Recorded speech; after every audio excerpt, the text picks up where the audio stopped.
Hey guys, Michael Smith here. You can just call me Mikey. I don't know I'm being so formal. Anyway, I'm just gonna post a quick little vlog here. I mean, you won't see it for a couple days till I get my computer back. But I was thinking tonight, on my way home from work, uh, well, I should specify what I was really thinking about, and that was, how we deal with our car stereos and that kind of stuff. Now, I have I have an old 1997 Chrysler Cirrus LXI, and I put a aftermarket stereo into it because, well, I wanted to be able to plug my iPod in and such. And I really thought for a second, in a lot of new cars, we have things such as like voice enabling, and in, Audis they have those little I don't know what you make it, little joysticks at the bottom of like that center console that you can use to navigate its menus and that kind of stuff with the car stereo. And I was thinking, the joystick works. Microsoft Sync on the Ford seems to be pretty cool. Choose your music with sync and that kind of stuff. But how do we really navigate menus? Most of us use a knob at our stereo, which requires us to really sort of look there and turn it and then look at the thing going, okay, now my balance is right, or my sub is plus 11, or whatever. And it struck me, what do we always have our hands on when we're driving our car? We will either have our hands on our steering wheel or our shifter. Whether you're manual or automatic, I mean, you have to switch to drive or park or reverse, and like even in automatic. So I was thinking, why don't we put our navigation parts on that? And I don't know the best way to describe this, but stay with me here, folks. Let's pretend this is my gear shifter. I mean, clearly it's not. It's an Xbox 360 controller, but such is life. But I'm gear shifting with this, and I have my thumb on it. Why don't we put like a little trackpad or something there, so that way when we're driving we can just look at the screen. And a lot of new cars, the screen's actually more up, so that way it's a quick glance instead of a look down at the screen and take your eyes off the road, which is, I guess, can't see my hand, but whatever, it's right in front of us. We're not paying attention to the road. That's not safe at all.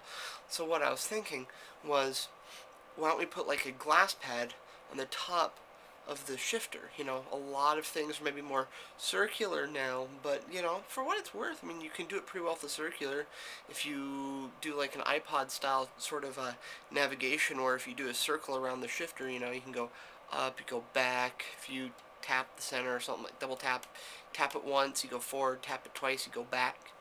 Um,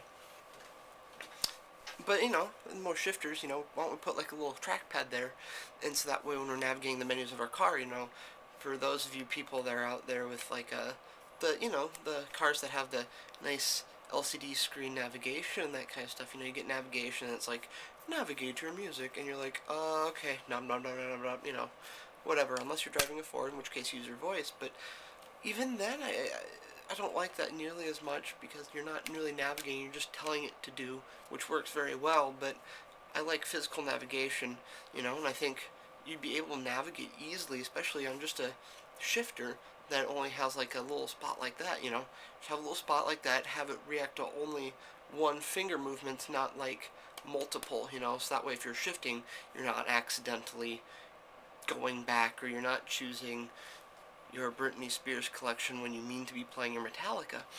Uh, but take one finger swipe. Maybe that just goes forward once. You can swipe multiple times to go forward to other things. Tap it once to go forward, and then move forward and select your thing and go back. And to go back, go back. You double tap twice. And I was thinking that'd be a really good way of navigating in cars. Navigating your menus and that kind of stuff. And yeah. Uh, Another thing that I've really sort of been thinking about as well is I was looking at a Ford Fusion about a week back. I'd like to get one maybe when I start making some money. For those of you that aren't aware, I'm currently teaching myself web design development, and it's going. I'm hoping to have a redesign of the blog, of my main website slash blog, although it's really a collab blog, redefined.com. But the first and the last E are actually threes, so it's sort of geeky, but you know, I really like the name. Anyway, yeah, I'm gonna be redesigning that, and I've got a few other sites I'm working on designing, pretty much all for free, so that way you can, you know, go to you guys that own websites out there and go, hey, I want to design your website, I want to help develop it. You never know. We'll see what happens. But really, in terms of something I just thought about that I thought would be really cool to share with you once I get my computer back, is I really do want to. I would love to see this implementation in cars, and realize it might become a little expensive. But I mean, let's look at it. The cars with those LCD systems anyway, they're more expensive ones, and you know, Audi's got, like I said, Audi's got that little joystick. I don't see why they need it.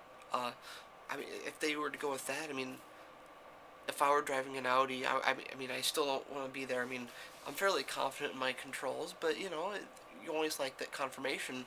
And what's easier than just doing what we're becoming more naturally, what's becoming more natural to do, you know, with our touchscreen phones, you know, on my iPod, I can swipe left, you know, and I go places. Why don't we just implement that in cars in terms of, you know, navigation? And I know we can probably get touchscreens and that works too, but capacitive, you know, I mean, capacitive would work, but I mean, once again, we're still looking at that screen to navigate, and we're losing our sense of the road, and why don't we just have it more natural to be on that shifter? You go, you know, swipe. Of course, there's nothing to keep them from keeping, you know, volume navigation on the steering wheel, and I think for the most part, I mean, you could probably do navigation on a steering wheel too, just as well. You know, that'd be something to think of, Audi. Instead of putting your little joystick down at on that shifter, why don't you put it up on that steering wheel? Just a thought. Yeah, so this will actually probably be my first vlog. Um, but yeah, like I said, just call me Mikey. Come visit the website. Yeah, peace out, guys.